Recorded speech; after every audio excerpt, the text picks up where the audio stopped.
하겠습니다. 하나님의 말씀 요한복음 1장 43절부터 50절까지입니다.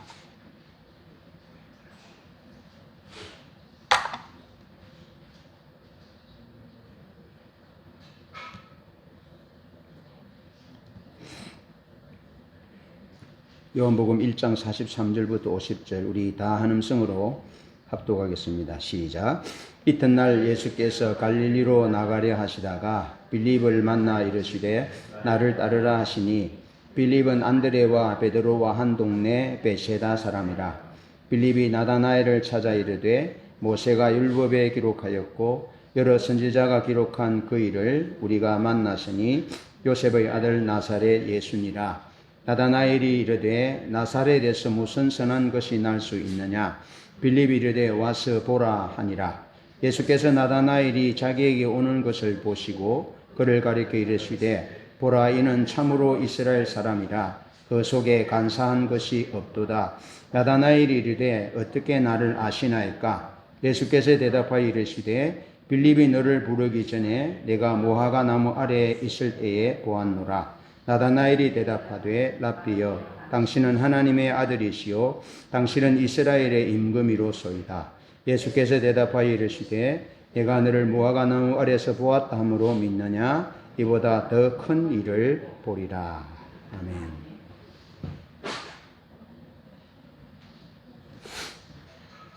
오늘은 제 얘기를 좀 해볼게요. 원고에 없는데 여러분들이 생각할 때 예수 믿는 사람들이 어떻게 보입니까? 좀 요약하게 보일 수도 있고 남자인데 여자같이 보일 수도 있고 좀 이기적인 것처럼 보일 수도 있고 굳이 기독교만 고집하는 고집쟁이로 보일 수도 있고 뭐 경우에 따라서는 안 좋게 볼 수도 있고 또 좋게 볼 수도 있습니다. 그런데 예수 믿는 사람이 안 좋게 보이는 것은 그 사람이 예수를 잘 못 믿어서 그렇습니다. 그런데 예수 믿는 사람이 예수님의 가르침대로 성경 말씀대로 살면 제일 강한 사람이 되고요. 제일 멋있는 사람이 되고요. 믿을 만한 사람이 되고요. 그렇습니다. 제 얘기를 한번 해볼게요.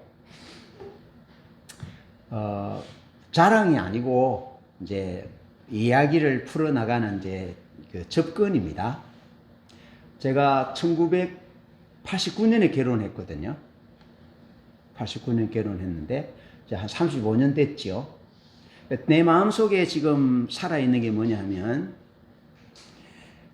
부부의 일정한 대의와 정조를 지키며 괴로우나 즐거우나 건강할 때나 병들 때나 부부의 남편으로서 해야 할 일을 하기로 제가 예배당 안에서 서약을 했지 않습니까? 그것도 큰 소리로 대답을 했지 않습니까? 그것을 기억합니다. 하나님 앞에서 하나님 말씀에 서약한 그 서약을 저는 기억합니다. 괜찮은 남편이죠? 진호 아빠? 저는 제가 누구에게 예전에는 그렇지 못했습니다. 예전에는 교회 여자친구들 여러 여자친구들 엄마 보고 장모님 하기도 하고 그랬습니다. 그런데 지나고 보니까 그게 얼마나 올바르지 못한 자세인지를 알았어요. 그래서 지금은 내가 진호 아빠 내가 한번 집에 한번 놀러 갈게요 그러면요 꼭 놀러 갑니다. 내가 한 말을 내가 뱉은 말을 꼭 지키려고 합니다. 왜? 그것이 예수님의 가르침이기 때문에 그렇습니다. 제가 얼마 전에 아반떼를 샀거든요. 교회에서 차가 이게 엔진이 터져가지고 그런데 여러 목사님들은 제보고 카니발을 사지, 좀 중형차 좋은 차를 좀 사지 그랬습니다. 그런데 우리 교회의 형편도 그렇고 목사인 제가 외제차를 탄다든지 좋은 차를 탄다는 것은 제 생각에 올바르지 않는 자세라고 생각했습니다. 그래서 경차를 살까 했는데,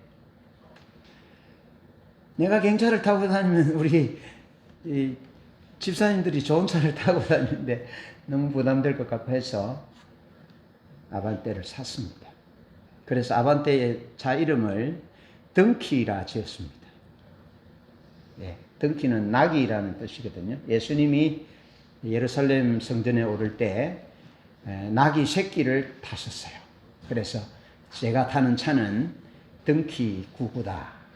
스가랴 9장 9절에 예수님이 낙이 새끼를 타셨다라는 기록이 있거든요. 그래서 그렇게 탑니다. 미국 대통령 트럼프 씨가 크리스찬입니다. 크리스찬은 하늘의 법정에 판단을 받는 존재입니다.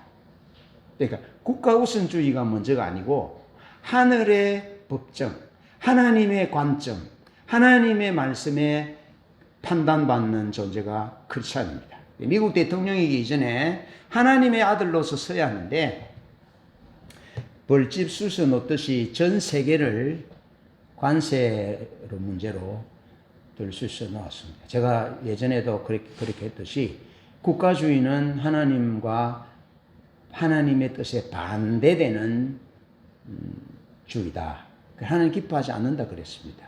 그래서 지금 여러 가지 세계적인 문제들이 생기고 있고 미국이 고립되고 있습니다. 세계에서. 그리고 70년 우방인 우리 대한민국을 사업의 파트너 정도로 자기 나라의 이익을 극대화시키는 보조품 정도로 생각합니다. 그 올바르지 못한 믿음을 가지고 있는 것이죠. 여러분, 저는 목사로서 크리스찬으로서 성도님들을 사랑하려고 그럽니다. 예, 성도를 위해서 내가 내 소중한 것들을 내어줄 자신이 준비가 되어 있습니다.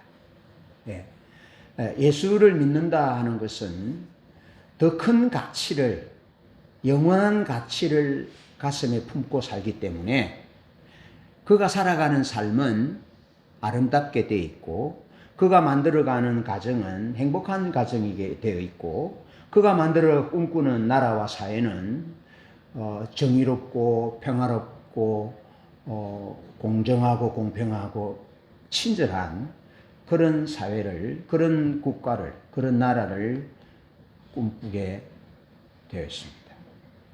어떤 남편이 부인이 너무 교회에 열심히 어서 부인에게 교회를 못 나가도록 요구를 했습니다. 그래서 그 부인은 광신적인 그런 부인이 아니었습니다. 남편을 사랑하고 가정을 건강하게 돌보고 참 괜찮은 부인인데 다만 남편이 교회만 못 나가게 하는 거예요. 네, 교회만 안 나가면 다른 것은 다 허락하겠다는 거예요. 그래서 어느 날 부인이 남편에게 자세를 고추 세우면서 말하기를 내가 당신의 말을 지금까지 한 번도 거역한 것이 없는데 당신이 내보고 이제 교회를 못 나가고 교회만 안 나가면 다른 거는 다 허락하겠다는데 그러면 좋습니다. 제가 지금부터 그러면 교회를 안 나가겠습니다. 대신 내가 어떤 행동을 하든지 당신이 책임지셔야 합니다. 내가 어떤 남자를 만나든지 내가 무엇을 하든지 내가 바람을 피우든지 내가 무엇을 하든지 당신이 이제 책임지셔야 합니다. 그래도 좋습니까? 라고 이야기를 하니까 남편이 꼬리를 내렸다는 겁니다.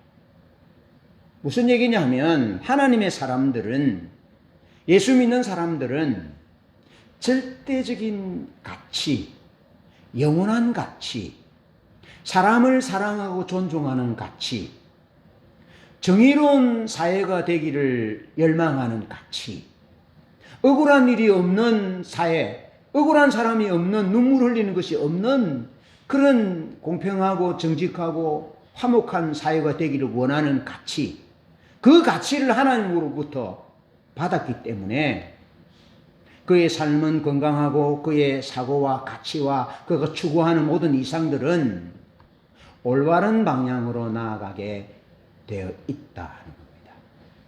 제가 오늘 좀 서론을 좀 길게 말하는 이유는 여러분에게 영원한 불변의 진리와 변함없는 가치, 가장 큰, 가장 뚜렷한 가치가 여러분에게 있다라는 겁니다. 아멘? 가치가 있다라는 겁니다. 그 가치가 없으면 여러분은 돈이라는 가치에 친구를 배반할 수 있고, 미모라는 여인 때문에 아내를 버릴 수 있고, 출세라는 것 때문에 배경이 좋은 재벌가를 탐내서 사랑하는 남편과 아내를 버릴 수도 있는 그런 사람 이하의 삶을 선택할 개연성이 있다. 절대 가치를 붙잡아야 한다는 겁니다. 자, 오늘 본문의 얘기는 그 갈릴리 사람들의 일상의 얘기인데, 갈릴리는 이스라엘에 있습니다. 이스라엘에 가면 이스라엘의 수도는 예루살렘입니다. 영적인 수도는 예루살렘이고 실제적으로 정치 행정적인 수도는 텔아비브입니다. 텔아비브. 텔이라는 말은 이제 언덕이라는 뜻이거든요. 예. 그래서 이제 구릉지와 같은 그 텔아비브에 이제 이스라엘을 독립시키면서 그 땅을 준 겁니다. 그래서 그곳에 수도를 만들었어요.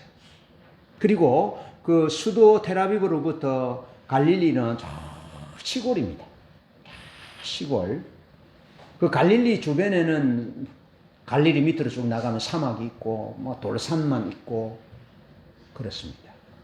그런데 그 갈릴리는 그 성경에 스불론 땅과 납달리 땅은 주전 722년에 아시리아 제국에 의해서 무너졌습니다. 그 갈릴리 주변에 있는 스불론과 납달리 땅과 그 갈릴리 주변의 땅은 사람들을 주전 722년에 아시리아, 지금 이라크 지역이거든요. 사람들이 침공해서 잡아가 버렸어요.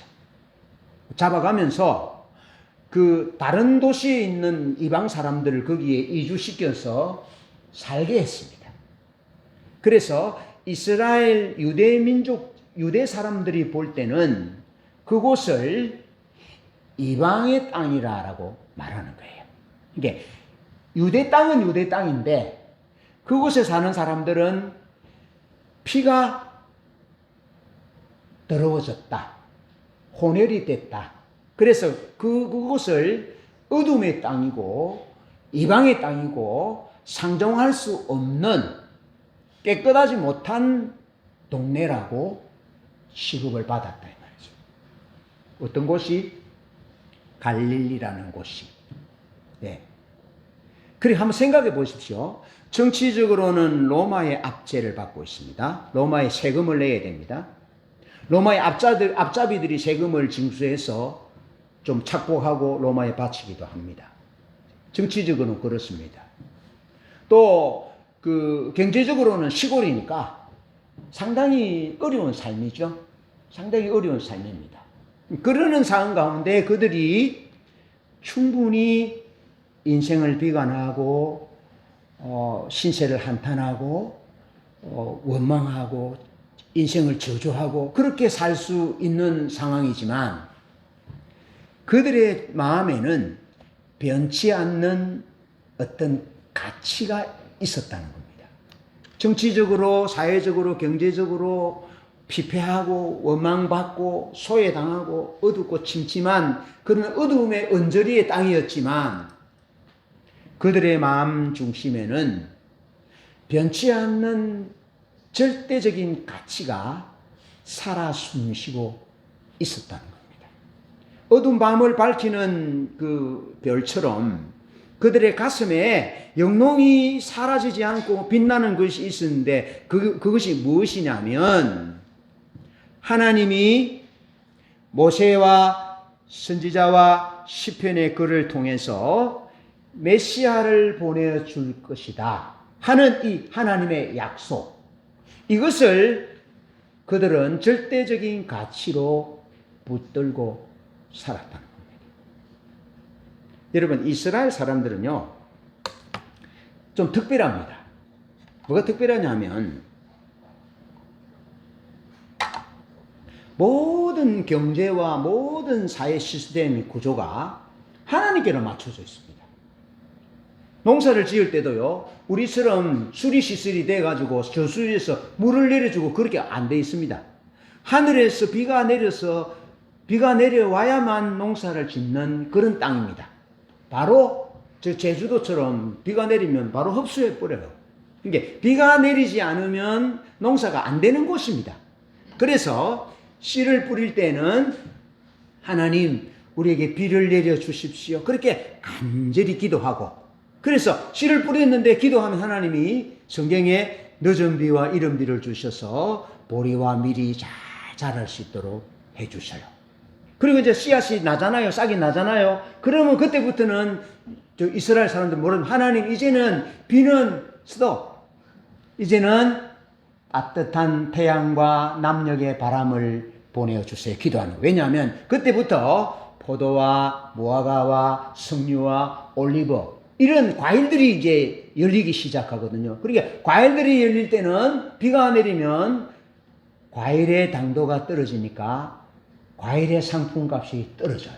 그래서 어쩔 때는 비를 내려주세요 기도하고, 어떤 때는 이제 하나님 비는 그만 내려주시고 태양과 남녘에 따뜻한 바람을 보내주세요, 그렇게 기도했던 백성이 이스라엘 백성입니다. 그리고 예루살렘에는요 항상 매일 1년 365일 동안 예루살렘에는 수많은 하나님의 백성들이 모여서 가족 단위로 모여서 식사하고 축복하고 사랑하고 나누고 하나님을 찬양하고 그렇게 확자지글한 동네가 이스라엘이었다는 겁니다. 황량한 곳이고 그 지리적 그 완충지 요충지에 있어서 늘 외세의 침략을 받아야 되는 그러는 상황 가운데 있었지만 그들은 언제나 그들의 중심이 하나님 중심이었다는 겁니다. 그들의 일상이 하나님과 함께 했다는 겁니다. 아시겠죠? 예. 그러니까 여러분, 이게 어떻게 보면 좀 이상하게 보일지 모르지만 우리의 삶을 한번 들여다보세요.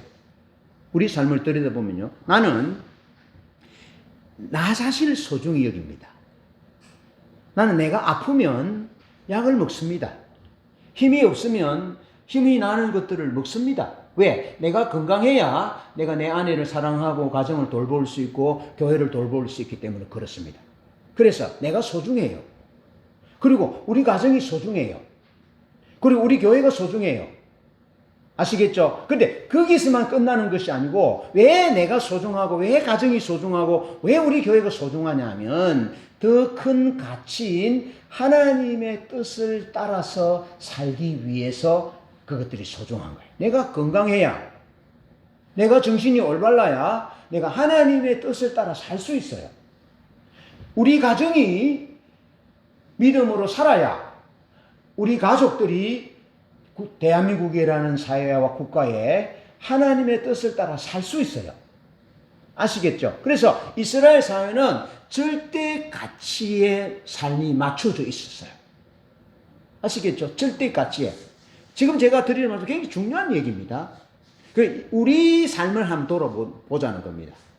내가 직장에는 직장 생활하는 것은 직장 생활하는 대로 따로, 내가 여자친구와 내 남자친구와 교제하는 삶은 또 따로 나누어져 있는 것이 아니고 이 나의 모든 삶은 절대적인 가치를 향해서 존재하는 겁니다.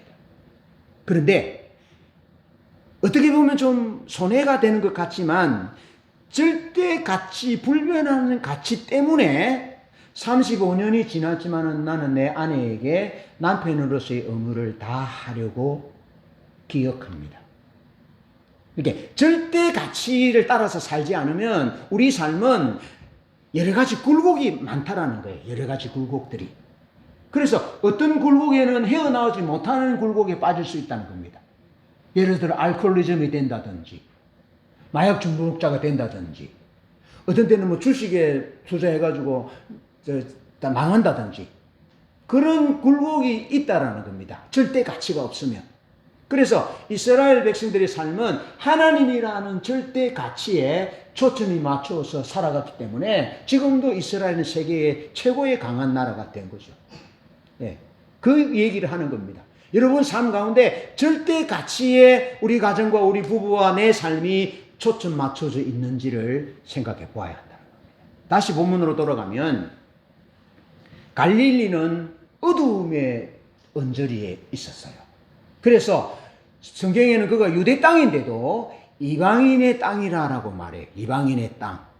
예, 어두움의 땅. 이게 애환이 많은 거죠. 자기 민족들로부터도 따돌림을 받는, 무시받는, 멸시받는 사마리아 땅이 그랬잖아요. 사마리아 땅은 호넬이라 해서 상종을 안 했잖아요. 이스라엘 남자들이, 이스라엘 사람들이 사마리아 땅 사람들을 상종을 안 하거든요. 그런 상황 가운데 놓여놨던 것이 갈릴리 사람들의 일상이었어요. 그런데 그 갈릴리 사람들의 얘기를 오늘 빌립이라는 사람이 나오고 안드레라는 사람이 나오는데 빌립이라는 사람과 안드레라는 사람이 안드레가 자기 형에게 찾아갑니다. 시몬 베드로에게 형, 내가 오늘 메시아를 만났어. 빌립이 또 나다나엘 찾아가서 내가 메시아를 만났어. 그렇게 말하면서 그분은 모세의 율법에 말씀하시고 선지서에서 기록하고 있는 그 메시아, 하나님이 우리에게 마지막 날에 보내주겠다고 약속하신 메시아, 우리의 구원자, 우리를 하나님의 백성이 되게 하시는 분, 우리에게 영원한 생명을 주시는 분, 그분을 우리가 만났어. 그렇게 말을 하는 겁니다. 그러니까 그 얘기를 들은 나다나엘이, 빌립의 얘기를 들은 나다나엘이 이렇게 말합니다. 나사렛에서 무슨 선한 것이 날 수 있겠느냐. 나사렛도 갈릴리 지역에 있는 한 도시입니다. 그러니까 한번 보세요. 그게 몇몇 등장하는 남자들이 등장합니다. 시몬, 여기 안드레라는 사람이 등장하고 빌립이라는 사람이 등장하고 시몬이라는 사람이 등장하고 또 그 나다나엘이라는 사람이 등장합니다. 그리고 거기 세례 요한이라는 사람이 등장합니다. 갈릴리 살았던 사람들이에요. 그런데 몇몇 사람의 얘기를 하고 있지만 그들이 한번 보십시오. 생각하고 말하는 것이 우리가 형, 내가 메시아를 만났어. 내가 메시아를 만났어. 그리고 빌립도 내가 메시아를 만나서 나다나엘에게 얘기하는 거예요. 예. 그러면서 그분은 모세의 율법에서 기록해 두었고 수많은 선지자들이 기록해 두었던 그분, 마지막 때가 되면 구원자, 우리를 죄에서 마귀로부터 구원할 메시아를 보내어 주실 것이라는 그 하나님의 약속, 그 약속하신 그분을 내가 만났어. 그렇게 말하는 거예요. 그러니까 나다나엘이 하는 말이, 그분은 나사렛 예수라고 말하거든요. 그러니까 나사렛에서는 무슨 선한 것이 날 수 있느냐 얘기하는 거죠. 그 말은 무슨 말이냐면 그의 삶의 전반이, 어릴 때부터 전반이 메시아를 기다린 거예요. 하나님을 기다린 거예요. 그래서 성경에 하나님이 어디에서 태어나실지 어디에서 오실지 기록되어 있는데 나사렛에는 태어난다는 말이 없거든요. 예, 그건 이제 신약에 와서의 얘기니. 그러니까 모든 사람들의 관심과 초점이 하나님께 맞춰져 있다는 거예요. 하나님께. 그리고 하나님이 말씀하신 이 하나님의 약속을 제일 소중한 가치로 붙들고 사는 거예요. 제가 조금 전에 얘기했듯이 내가 내 아내와 나와의 관계에서 제일 소중한 가치가 뭐냐면 나는 내 아내를 하나님 앞에서 내 아내로 맞아들였고 즐거우나 괴로우나 남편으로서의 부부로서의 일정한 대의와 정조를 지킬 것에 대해서 내가 약속을 했거든, 하나님 앞에서. 그래서 왜 부부 사이에 뭐 위기가 없겠습니까? 부부 사이에 왜 다툼이 없겠습니까? 맨날 뭐 처음부터 끝까지 뭐 아가씨 때 만난 것처럼 뭐 늘 좋겠습니까? 안 좋을 때도 있지요. 예. 삼재 형제 뭐 백날 뭐 자매가 뭐 백날 백으로 좋은 건 아니거든요. 예. 근데 어떻게 끝까지 35년 동안 변함없이 사람들이 그러더라고요. 인고 부부라고. 웃지도 않네. 어디 뭐 외국이나 가면은 사진빨이 제일 잘 받는다나요? 예. 제 아내는 또 사진 찍을 때 뭐 좀 포즈를 좀 취하거든요. 다리를 하나 든다든지 그렇게 하는데. 하나님 앞에서 절대 영원하신 살아계신 하나님 앞에서의 그 약속, 그것이 소중하기 때문에 지금까지 살아왔고 앞으로도 살 것이고 앞으로도 가족 자녀들을 축복할 것이고 앞으로 또 교회도 마찬가지죠. 하나님이 세우신 교회이기 때문에 소중한 교회고 성도를 사랑해야 되고 그렇거든요. 그런 거죠. 원망스러운 사회고 환경이지만 하나님이 메시아를 구원자를 보내줄 것이라는 그 약속을 붙들고 그들이 살았다는 겁니다. 그래서 모든 사람들의 일상이 어렸을 때부터 하나님의 약속을 마음에 품고 하나님이 우리에게 메시아를 보내준다 그래서 메시아가 오시면 우리 삶이 회복될 거야. 내 개인적인 삶도 회복될 거야. 죄에서 구원받을 것이고 마귀 압제로부터 구원받을 것이고 로마로부터 구원받을 것이고 우리의 삶이 샬롬이 항구적인 평안인 샬롬이 우리에게 주어질 거야. 그렇게 살았다는 겁니다. 그런데 놀라운 것은 그 하나님이 그 사실을 말씀하셨잖아요. 말씀으로 약속하셨잖아요. 그런데 하나님이 말씀에 약속하신 대로 하나님이 예수님을 보내주셨다는 겁니다. 다시 말해서 무슨 말이냐면 하나님이 먼저 패를 보여줬다는 거예요. 하나님이 약속하셨고 하나님이 약속하신 대로 예수님을 요한복음 3장 16절에 하나님이 세상을 사랑하사 이처럼 사랑하사 독생자를 주셨으니 이런 저를 믿는 자마다 멸망치 않고 영생을 얻게 하려 하심이라 하고 하나님이 하나님 자신을 약속하신 대로 메시아를 보내주셨다는 겁니다. 그래서 그 사람들이 하나님이 메시아를 보내주셨는데 사람들이 절대적인 가치를 구하고 추구하지 않으면 이 하나님이 보내신 이 하나님이 보여주신 이 메시아가 안 보이게 되어 있다는 겁니다. 안 보인다는 겁니다. 그런데 갈릴리에 애환이 있고 핍절이 있고 억울함이 있는 그 동네에 예수님께서 오셨는데 그 사람들이 늘 하나님의 약속을 마음에 품고 삶이 어려웠지만 마음에 하나님의 약속을 품고 성경을 읽고 성경에서 약속하신 메시아 구원자 예수 그리스도를 기다렸다는 겁니다. 기다리고 있는데 예수님이 나타나신 거예요. 그래서 그 예수를 보니까 그 예수 그분이 모세율법에서 선지자들이 기록한 그 메시아라는 것을 보게 됐다는 겁니다. 그러니까 하나님을 기다리고 하나님의 약속을 붙들고 하나님을 찾는 중에 예수님이 나타나시자 그 예수님을 보았다는 겁니다. 메시아를 보게 됐다는 겁니다. 메시아를 보고 옆에 사람들에게 내가 메시아를 보았다. 고백하는 거예요. 그러면서 말하기를 내가 본 메시아는 세상 죄를 지고 가는 하나님의 어린 양이다. 내가 본 메시아는 우리의 친구고, 내가 본 메시아는 우리의 신랑이고, 내가 본 메시아는 우리의 구원자이다 라고 고백을 하게 된 겁니다. 하나님이 말씀을 통해서 약속하셨고, 또 하나님이 자신을 친히 사람의 모습으로 보내어 주셨는데, 사람들이 그 하나님의 약속을 붙들고, 모세와 선지자의 성경에 기록된 약속을 붙들고 메시아를 찾고 하나님을 찾고 메시아를 기다리고 있었다는 겁니다. 그러니까 기다리는 중에 그 성령으로 예수님이 메시아인 것을 보게 된 거예요. 그래서 요한은 보았다, 알게 됐다, 우리가 보고 알고 믿게 되었다. 그러면서 그 마지막에는 찾던 것이 보게 되고, 보게 된 것을 알게 되고, 알게 된 것을 믿는 자리까지 가거든요. 그 믿는데 어떻게 고백하느냐 하면은, 보라 세상 죄를 지고 가는 하나님의 어린 양이로다.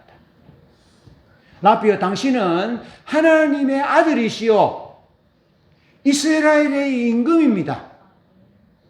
그렇게 고백하는 겁니다. 당신은 나의 친구입니다. 당신은 흥하여야 되고 나는 쇠해야 되겠습니다. 그러면서 예수 그리스도를 하나님의 아들로 메시아로 보고 깨닫고 고백하고 믿는 자리까지 가게 됐다는 겁니다.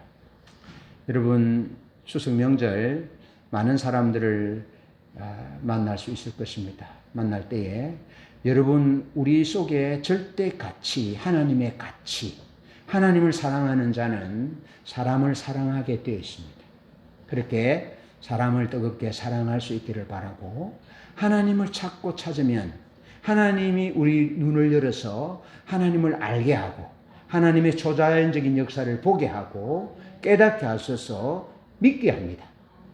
그 믿는 자의 삶은 균형 잡힌 삶, 건강한 삶, 정직한 삶, 진실한 삶, 행복한 삶, 사람을 돈보다 더 가치 있는 존재로 여기고, 사람의 삶의 마지막이 이 땅에서 살다가 끝나는 것이 아니라 영원한 하나님의 나라로 이어지고, 또 이 땅에서 믿음으로 하나님의 말씀대로 살았던 그 수많은 삶의 파편들이 하나님의 나라까지 이어진다.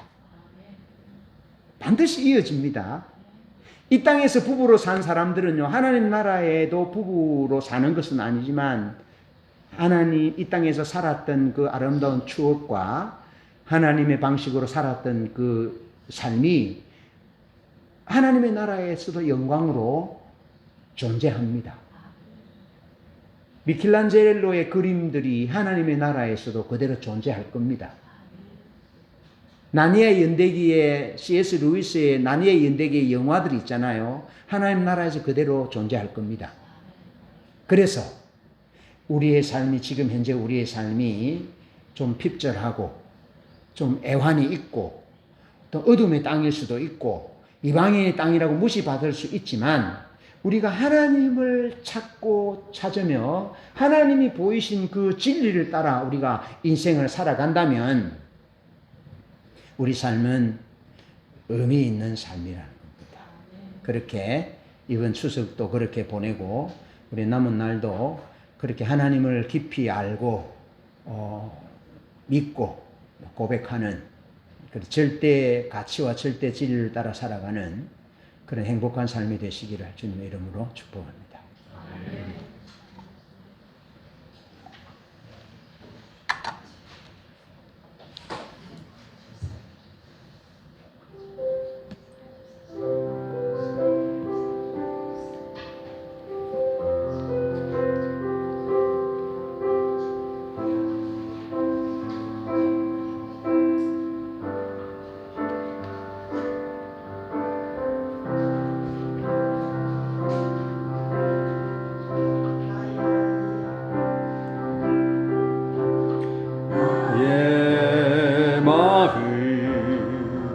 표현하기 원해요.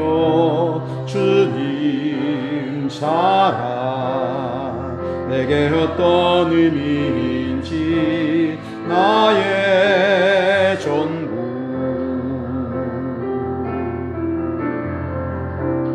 나의 열정 다 표현하기 원해요. 주님 내게 얼마나 위대하신지 나의 사랑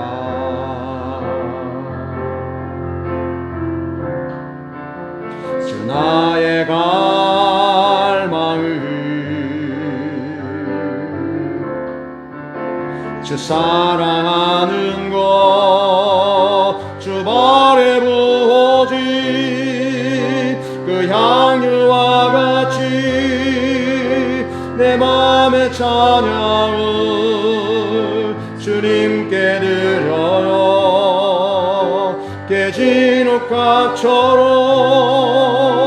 내 맘의 사랑을 모두 남김없이 주님께는